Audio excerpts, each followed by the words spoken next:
Hey everybody out there, Chris and Mike here, and welcome back to another Dark Avenger Comic Book review. In this video, we are reviewing the books that came out of DC Comics on the week of May 14th? Yes, 2014. There's one book here that came out 2 weeks ago, and there's a reason why it's here. It's because there is a certain artist that is not on the book. So yeah, this is the biggest pile of the week, and actually there were a lot of good books from DC this week, except for yours. Well, yeah, we'll get to that. So before we get into the books from the week of the 14th, let's talk about the last week of April. Batman Superman issue 10. No Jay Lee artwork, so I got it. Unfortunately, I got issue 11 thinking that this story was to be continued. No, this wrapped up in one issue, so hooray, I paid $3.99. Well, I won't be reviewing that issue. No offense to anybody who's a fan of Jay Lee. I'm sorry, I just don't think his artwork fits in a Superman and or Batman book, so I will not be buying the book as long as he is the artist on it. Unfortunately, I wasted $3.99, but I will be smarter next time. And wait, like I did for this book for 2 weeks, because this was advertised as Jay Lee, and the artist here is Carl Kerschel? Anyway, it involves Superman and now the Atom, or he's not called the Atom here, he's called Ray Palmer, Dr. Ray Palmer of Shade. They team up to go into Batman's noggin, because apparently there is a civilization that was built inside of Batman's brain. I have no idea why, and don't ask me why, but it was a nice introduction to the Atom. And Superman's in there, and Atom's there, and they're trying to figure out how to fix things. They kind of do, long story short. Batman wakes up, and one of the beings from the micro civilization actually finds a way out of Batman using Superman's belt. And Batman and him get into a humongous fight. Superman and Atom escape or leave Batman, and Dr. Ray Palmer says, I've been thinking about a code name, the Atom. And then Batman kind of references the Atom from Forever Evil, which we will not get into. And turns out, spoiler alert, Shade now has a bunch of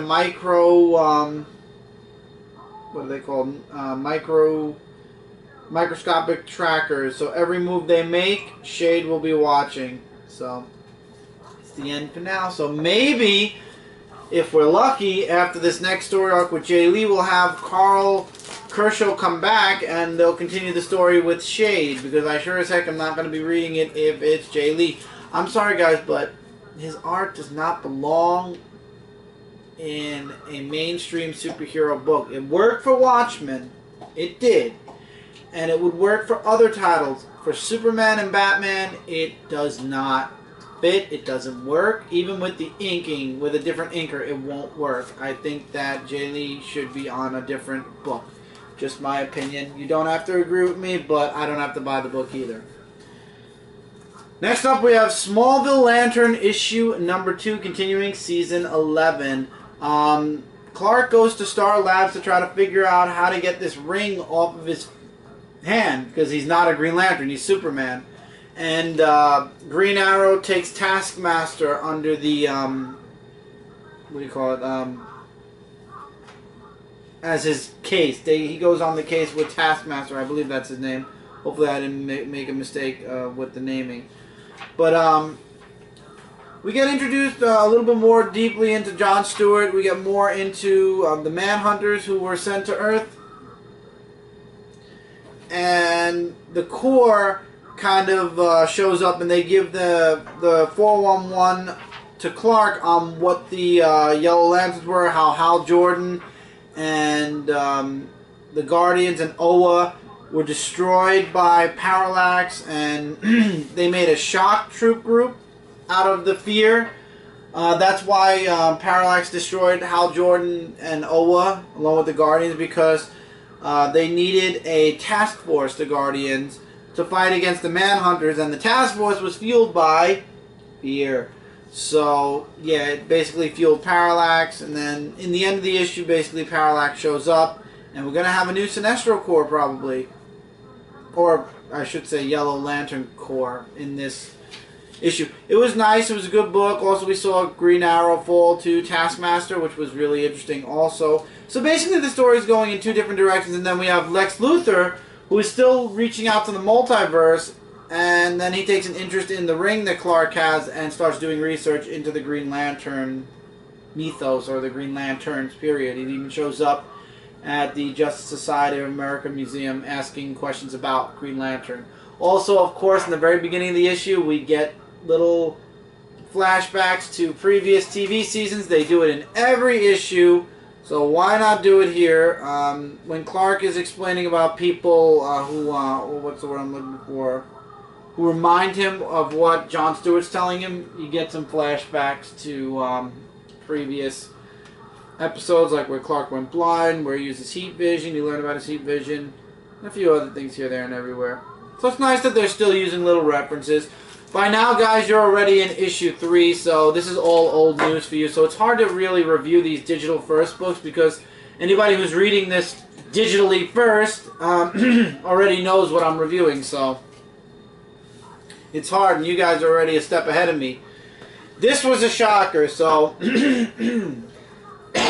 Constantine, issue number 14. No. No? I can't continue on. Even on the eve of Constantine having a TV series? This book completely was like, what the hell? Like, this girl is looking for Priscilla and stuff like that. And here's some artwork, which looks okay, the artwork. And he takes this girl along with her into, you know, the house of where Priscilla was. And it's been like there's like just this whole big thing about the house that he goes into, where it's like really like all over the place. And then he meets up with this person right here, and they get into a little bit of a fight scene. Meanwhile, in Switzerland, Tanarak and Zorgon are talking about, you know, what Papa Midnight did in last issue, and he shows Zorgon about Constantine and, you know, about this and that there's a war that's coming. So kind of reminds me of the TV series when I said the war was coming, you know, the Cold Flame and stuff like that. And basically just trying to make future plans of how to defeat Constantine. So as he's fighting against this guy, he uses like this knife to that he stabs him in the foot of, and there's like a whole big thing that goes on, and I'm just like I was trying to get into it, and then he defeats him after that, and oh, the girl he was with was Lena, or Lena, like 2 N's and stuff like that. And I think it was like some person that he put in him because of the spear from the dagger that he used and stuff like that. So with the sword, he talks to oh, what was his name? Mr. E. And then he tells him that there's this a witch, Graceful Moon, that can tell him everything and about the Cold Flame and surviving and stuff like that. And no, this book, this issue did not make any sense in any connection. I'm sorry. I mean, but the next issue is issue 15. I can't take this. I have to drop this. It's not grasping anything, and after seeing this issue, I'm done. Rather wait for the TV series, because I'll make you bet the TV series will do a lot better than that comic book and that issue that I just read. So, I'm dropping it. I'm serious. If you think I'm not serious, I'm dead serious. Batgirl issue 31 finally picked up. Thank you, God. I thought this was going to be another book I dropped. I enjoyed this issue. It involves Ragdoll, as you see on the cover. And they did make a little reference to the annual, which we all didn't need because it was a Birds of Prey annual. But beside the point, looking over the annual, which I wasted $5 on, Ragdoll. Yeah, so Barbara's roommate, Alyssa, basically she's an activist, and she was supposed to plant this stink bomb in one of these corporate buildings, and they're hurting animals and polluting the water and whatnot. She's an activist. And it was thought to her that it was a stink bomb. However, Ragdoll apparently shows up in the building, and he's like their super villain-esque protection. Barbara goes to see her boyfriend, who is now awake, and after a very small scene, she thinks that he's going to break up with her, but her boyfriend Ricky actually says, a lawyer came to see me, and I'm suing your father. He shot me without cause, yada yada. Barbara gets upset and walks out. That was the only scene that it's like, okay, first you were afraid that he was going to break up with you, and then you basically get speechless when he says he's suing your father and walk out on him. Okay, well anyway, Alyssa calls Barbara for help because she's in trouble with Ragdoll. Barbara goes Batgirl. You get a little bit of a don't look at that. That you sick puppy. What do you mean look at what? You get a little bit of a few hours or a couple of days ago, was it? A flashback. 2 nights ago where you see this guy, what's his name? Michael? Michael, yeah. Where he gives her the stink bomb, says plant it there, they won't be able to inhabit the building for a couple of days because it's going to stink bad. Batgirl shows up to save Alyssa. She does. Ragdoll actually says, you know, I'm not a villain here. I'm only here to warn them. I'm not here to kill. She's already awake. She's not dead. And then he explains to her that the little thing that she was going to use, the stink bomb, wasn't really a stink bomb. It was basically a nerve toxin. And it was meant to kill Alyssa too. So he runs away, saying that Batgirl was a patsy and Alyssa was played. I'm not going to give the ending away, but it was a nice standalone issue, and I enjoyed it. I really did enjoy it. I left out a bunch because you guys should be reading this. Gail Simone did an amazing job with this book, and I'm happy to say that I'm definitely back on board with Batgirl, like, completely. It was a really good issue. I really did like it, and it was a good standalone. Next issue, next story, basically. Yep. Green Lantern Corps issue 31. After reading this, I've got to see this Durland War through now.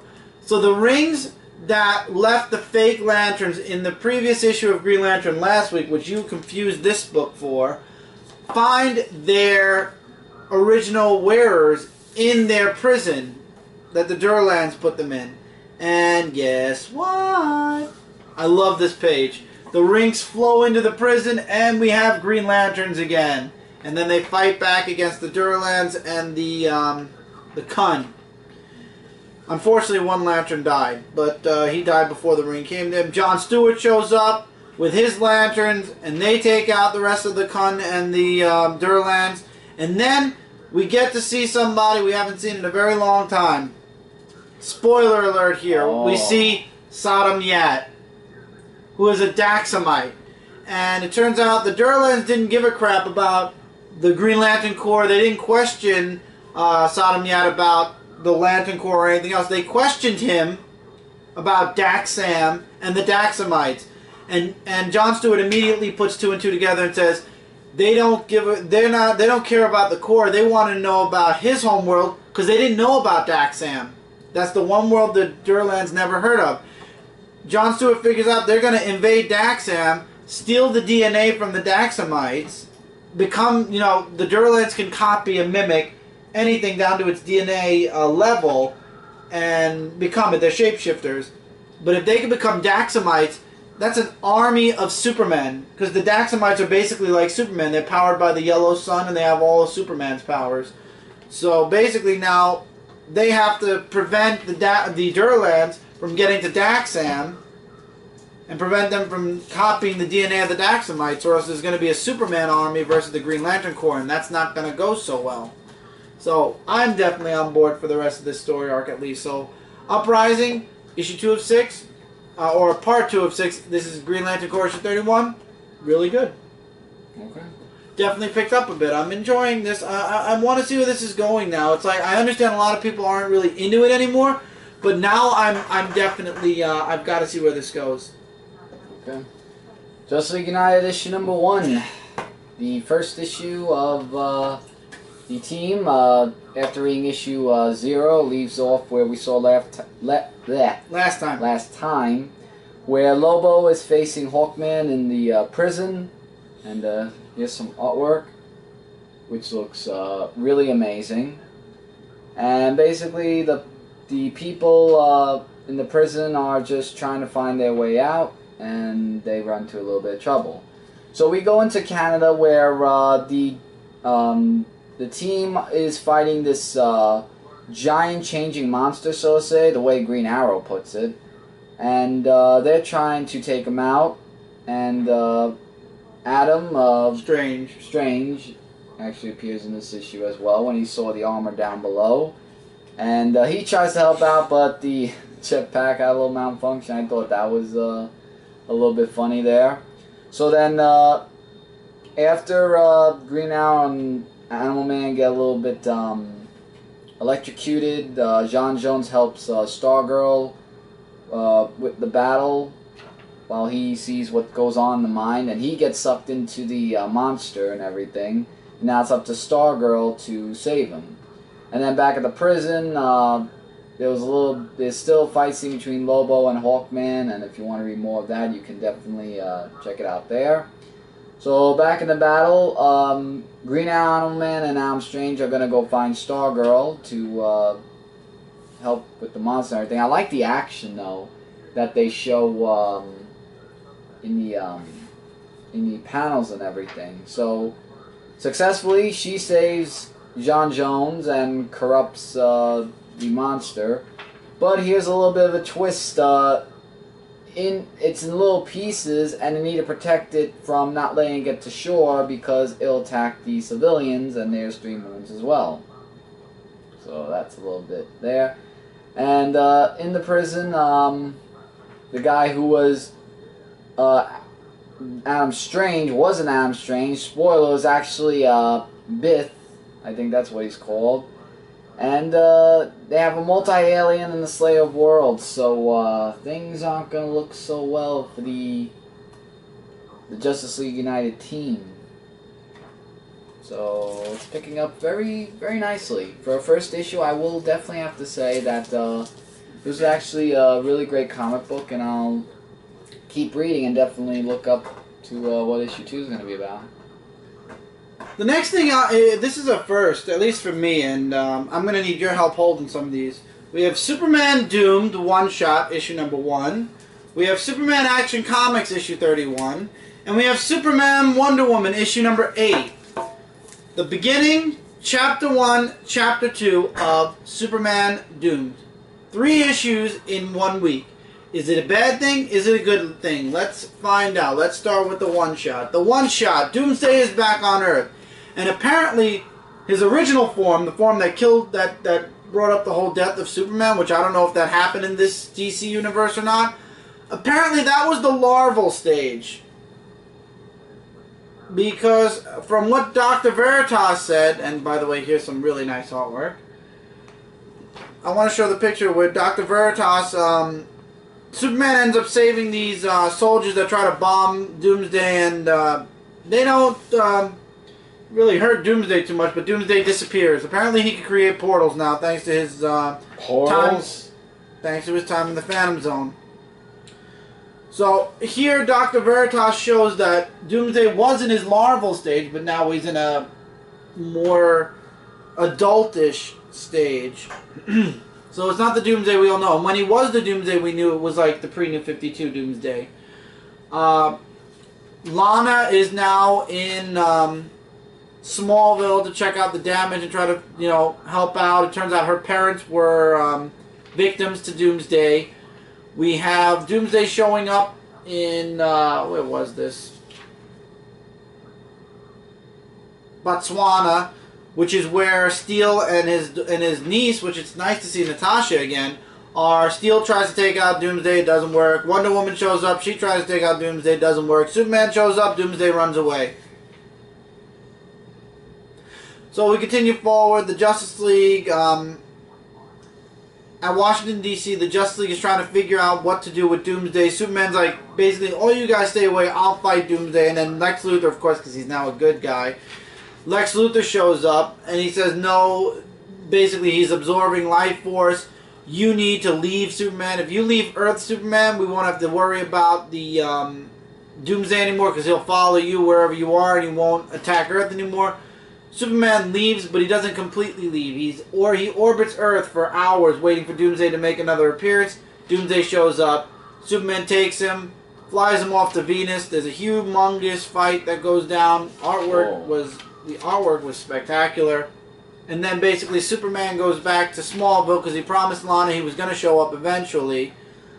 He does. However, Doomsday's not dead yet. And he portals right back from Venus to Earth. And a humongous fight breaks out in Smallville. Now, in the beginning of the issue, Superman was fighting with himself and Dr. Veritas, saying that he knew he was going to have to kill Doomsday. It was going to come down to killing Doomsday, or basically there was no stopping Doomsday. Either he killed him or that's it. And he was worried once he did that, that there would be no way of coming back. Unfortunately, Superman's forced to do that, which is kind of weird. I found that kind of weird that they're going this way, where they had Superman rip Doomsday in half. Yeah. The monster that Superman couldn't even really put a dent in, apparently in a fit of rage, he could rip him in half. Yeah. I kind of question that too. So anyway, Doomsday splits apart, becomes this humongous mist, or a spore-ish mist, and Superman just sucks all of the spore-ish mist in. This way nobody around him would be contaminated by whatever it was. And that's how the issue ends. But don't worry. If you thought you were going to be left off there, you're not. Because then comes Action Comics, issue number 31. Which continues the story. So now Superman is weakened by whatever happened to him. And Lex Luthor basically wants to now lock him up. What happened to the artwork? It changed. This is now art by, what do you call it? Aaron Cooter. Oh. It looks a little... different. Yeah. It is different. It's a new artist. I want to try to give some artwork.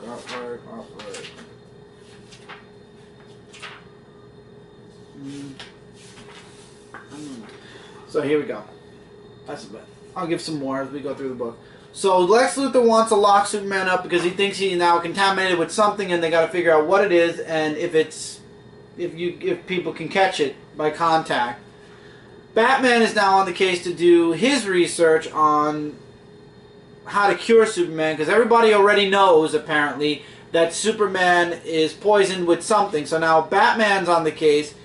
He's gonna do some. He'll figure out what's going on. Krypto shows up in this book, which is really cool. Superman actually has a dream or a daydream where he beats up Lex Luthor, because Lex Luthor's like, you know, you're gonna have to, we're gonna have to lock you up and whatever. And he has this kind of like vision of himself beating the crap out of Lex Luthor, and then he kind of snaps out of it, and it's like, my God, what was that? And it was basically a dream. And Wonder Woman knows that it's that they can't trust Lex Luthor, so she tells Superman to run off. He does, and basically halfway through the book, I feel like the artwork changed, but it really didn't, because I don't know, maybe it did, and I'm wrong. I want to see the front page now to be sure. Oh no, it does change. Pencils by Aaron Cooter, Rafa Sandova, and Cameron Stewart. So apparently, Superman is with Krypto. You know, he takes a day just to rest. He sees these poachers who are killing these innocent wolves. He kind of loses it. So his temper is kind of waiting away. And this time he's like, yeah, just tell me this time it's going to be, and it's just another dream. And he's like, nope, not a dream this time.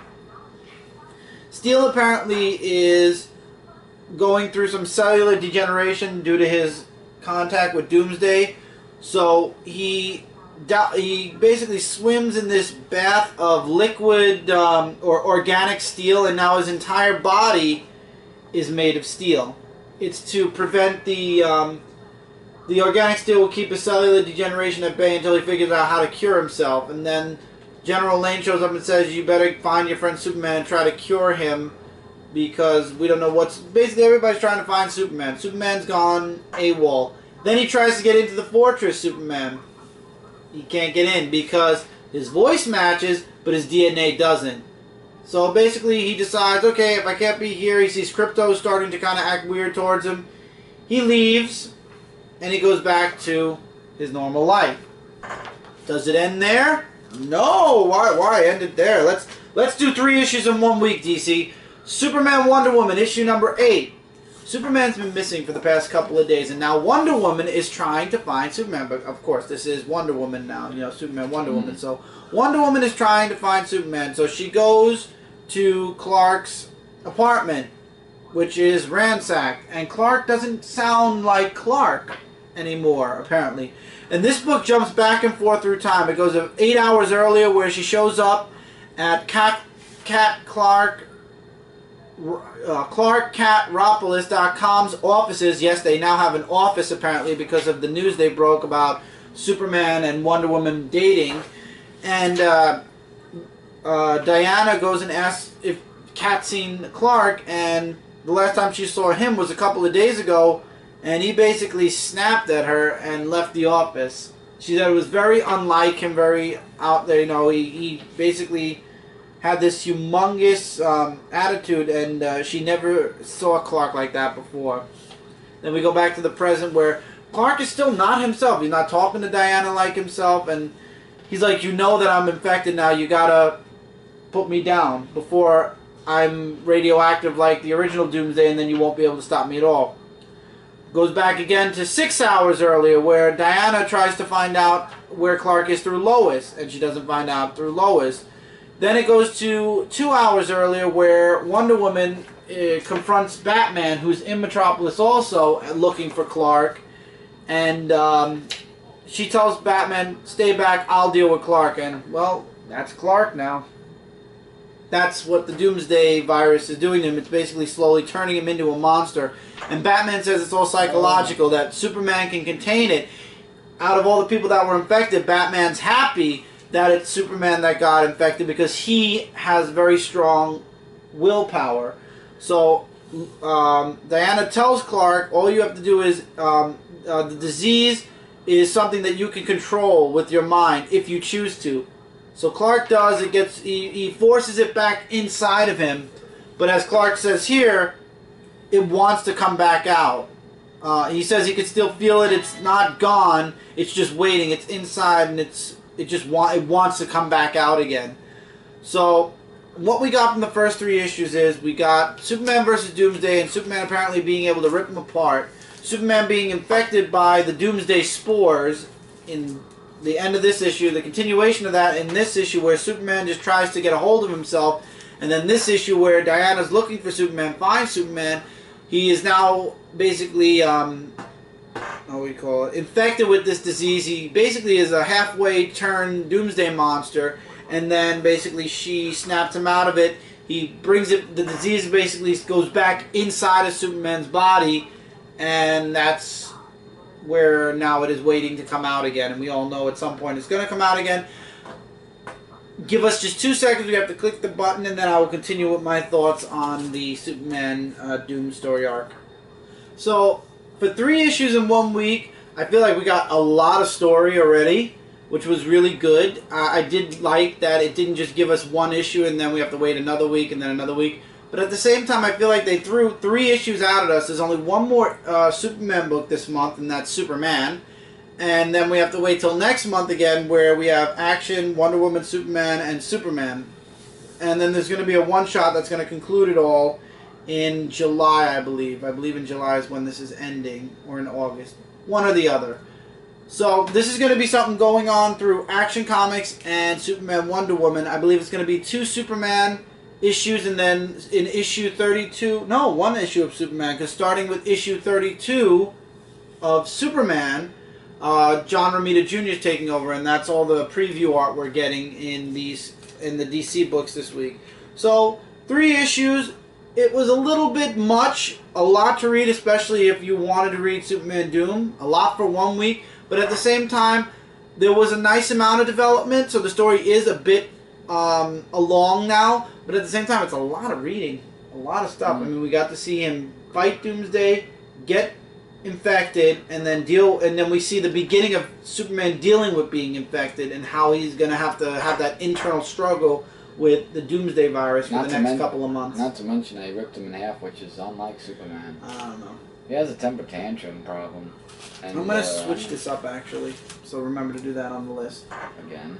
2 weekly series now. Batman Eternal issue number 6. This focuses with Batwing this time. So Superman. See, now I'm on Superman mode. So Batman helps Batwing out because apparently Batwing's being fought by, attacked by the Gentleman Ghost after observing, or he was flying over some of the weapon storages where he finds out that Falcon's people have a strong weapons arsenal, anti-personnel, incendiary, anti-tanks, loaded for war. So basically, Falcon's ready to go to war. Something's going on at Arkham Asylum, and Jim Corrigan actually makes an appearance in this book, and Batman can't be bothered with what's going on right now in Arkham Asylum because of all that's going on with Falcone. So Batman's going to focus on Falcone, and he sends in Batwing to deal with what's going on in Arkham Asylum, and yes, it involves magic. So Batman is dealing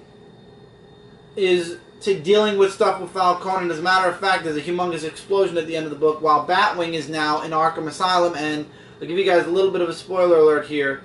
There's a summoning going on, and who's doing the summoning? And this is going to be scary. It's the Joker's daughter. Why is she being mentioned? I don't know, but we'll find out soon. But the ending of the issue was very explosive. I felt like, again, this was a very quick read. We have the Spectre mentioned in here. We have the Spectre in here. The Spectre lurks in the shadows of Arkham. But I thought the Spectre was with the... It's just the magic's going on. So now there's... I don't know if I'm really too keen on what's going on with Arkham Asylum. I'm kind of a little iffy with that. That kind of throws the story a little bit for a loop. That's like an extra bonus stuff that's going on now. So now we've got Batman dealing with the police, Falcone, and preventing a war between the Falcones and Penguin. And now we have Batwing dealing with stuff in Arkham Asylum. With a summoning. That's kind of a little... They're throwing a lot in there. And then there's also the people that are being infected that Red Robin is dealing with. So a lot is developing, and thank God this is a weekly series, or else forget it. It would take forever for this series to end otherwise. So it's going to take 52 issues to fix everything up. I was just saying, isn't anything just straightforward anymore? Really good issue, but it adds more to... it's adding another side story. Hey guys, sorry about that. As my brother pointed out, I wish you would wait for the camera to die fully. As Mike pointed out, the other camera died, so the last book we're going to be doing, we had to switch cameras with this camera. And the last book is the weekly book called Future's End, issue number 2. Now, this is not going 52 issues like I thought. This will be ending in the high to mid 40s. All the weekly books are ending in March. So World's End is going to end in like 20 or 30 issues. This is going to end in 40, and Batman Eternal is going to end at 52. So Batman Eternal is going to be the one that actually goes an entire year. Future's End in this issue, I feel it teases a lot of things that I hope that it still reverts back to an old-esque DC universe after Future's End. But it is called the New 52 Future's End. I mean, it's not just called, you know, Future's End. A lot of people didn't notice that. Jay actually pointed it out. And we're going to have a talk about this during the live show this week. Firestorm. It's his fault that now Green Arrow is dead, but he's still going to the funeral. Mr. Terrific shows up, and he's there. He's apparently a huge superhero, and him and Aquaman don't really get along because apparently the Justice League asked him to join. He said no, and he made it on his own. We have Batman Beyond around, and he's trying to figure out what's going on, and now he's looking for clues because basically he is there right before the events start happening. He was supposed to go 5 years before that. Unfortunately, he was sent, the time he was sent back to was 5 years still too soon. So now he has to deal with Brother Eye in the sky. Basically, it's off right now. He has to make sure it stays offline. So now he has to figure out how to do that. Then there's the funeral. The rest of the book revolves around the funeral, but there are tons of hints dropped. So basically, Buddy Baker, aka Animal Man, makes a speech. And in this speech, he drops several hints to the future. 5 years back, we're coming back to the present day DC universe, that's going to happen. He mentions about how, and this spoils, I know it's not a major spoiler because we knew this was going to happen, we were already talking about it, but I don't like when a book basically says, yeah, you were right. Right here he says, when Apocalypse chased the survivors of another Earth to our own, Ali united us. That's the first spoiler. So apparently now we know that World's End, by the time that's over, everybody from Earth 2 that survives is moving over to the mainstream, the main DC universe, or the New 52 universe. So that already was spoiled. So we all know now that Earth 2 is going to end, even though the title... I understand a lot of you are saying, Chris, it's called World's End, so obviously Earth 2 is going to end. I understand that, but we didn't need to know, you know, that there were survivors. We didn't need to know anything. I mean, maybe Power Girl and Huntress were the only ones that survived again. But apparently now we know that there are actual people from that Earth that make it to the new DCU. Then another hint is dropped. Not just during the war. So apparently right after World's End, and I'm guessing this is going to lead into not this September, because this September is 5 years later. The following September, this is probably going to be the next event. There's apparently going to be a war, and Green Arrow led or played an important role during and afterwards during that war. And I want to see where he said it. That was it. Yeah, he mentions the war once here. And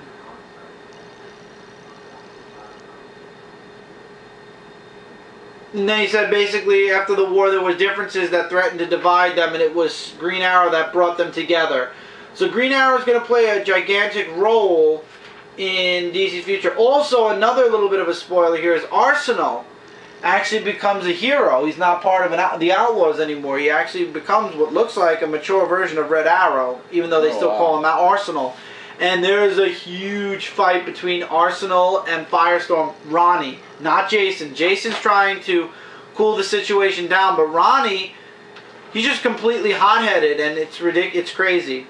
It just basically ends with Firestorm leaving, and I have a feeling this person in the bar, this guy looks a lot like Superboy from the Superboy series. So it's going to be interesting to see 5 years later if that really is Superboy, or as this series continues.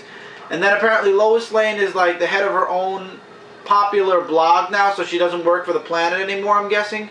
She has a popular blog called The Fast Lane, and somebody ends up leaving her a bunch of clues.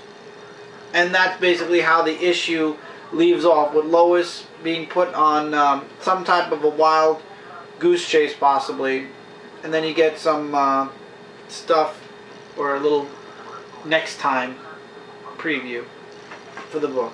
So Dan Jurgens will be doing some artwork next time. That looks like Booster Gold actually, and yeah, we'll see if this guy is really Superboy or not. So all in all, this book definitely does give hints towards what they're planning for the future of the DCU, plus kind of spoils World's End, or it gives you a little bit of what's going to happen during World or at the end of World's End. Definitely a good issue though. I really did enjoy it. Firestorm's such a jerk though. I hope that something happens to Ronnie, or at least he frees Jason, because Jason's now stuck in the Firestorm body, and I have a feeling there's going to be a humongous conflict between Ronnie and Jason as time moves forward. And why is Ronnie such a jerk now? I would love to know, and hopefully they'll do a little bit of a flashback to show what happened to Ronnie, because, wow, such a humongous difference from where they were, you know, in the present right now to where they're going to be 5 years from now. And hopefully, like I said, this is the end of the future for the New 52. Maybe we'll go back to some type of an old DCU, but the way they're hinting that a war's coming, maybe Jay was right where they'll go to the 52nd issue, this war will happen, and that's when things will revert back to the old DCU. Or maybe it'll never revert back to the old DCU, and we're holding on to that hope because we are humongous fans of the old DC Universe, that we're praying somehow, some way it'll be written in that the DC Universe, the old one's going to somehow find its way back. But I have no idea. We'll have to wait and see. It could take this. It could take an event next year. It could take an event 20 years from now. Usually, it's about a 15 to 20 year gap before DC decides to change anything. And DC is not, the way things are going, I don't think, with Dan Didio on board, I don't know. And I don't think Tom DeFalco can do too much either. So we'll see. Fingers crossed for the old DC Universe one day to pop its head back out and say, hey, remember us? We're the real good guys. But till then, we have this. Future's End was a good issue. I would definitely recommend it. A lot better than the first issue. The first issue had me kind of, eh. What did you think? Because this was also your book, or you didn't check it out yet? From what I'm hearing, like, it's really lots of stuff happening in the comic book, especially with Green Arrow and stuff like that. So it looks very interesting. I do have to admit that. Yeah. With that, that's it for this review, guys. Don't forget to check out comic-related Comic Frontline and Zone4Podcast.com. Together we're your #1 source for comic-related news, reviews, and a whole bunch more. This week we are concluding our Zenescope Appreciation Week. Instead of doing it 1 week, this time we're doing it 2 weeks. It's the first annual one. So for the first annual one, we weren't as, you know, we have a couple of things. I don't want to spoil it. See, I almost did. I stopped myself. We have a couple of books. We got a stack of books that we're going to be reviewing all week. And we have a major announcement, which hopefully we'll have by tomorrow. And I'll have a video up soon about that. This week, for this channel though, the podcast will be on Thursday. We'll hopefully have the morning stream for you guys this Saturday. And hopefully we'll get the I Gotta Do This video done. Or we might wait another week just to finish off Zenescope Appreciation Week. And then we'll do the I Gotta Do This video in 2 weeks instead. So we'll see. Thank you guys so much for sticking around. Hope you enjoyed. Feel free to leave comments below. Agree, disagree, recommendations. And your comments will be heard this Friday on the weekly comic book haul. But until then, guys, take care, keep reading, keep collecting, and we will see you guys really soon in the next review. Later, everybody.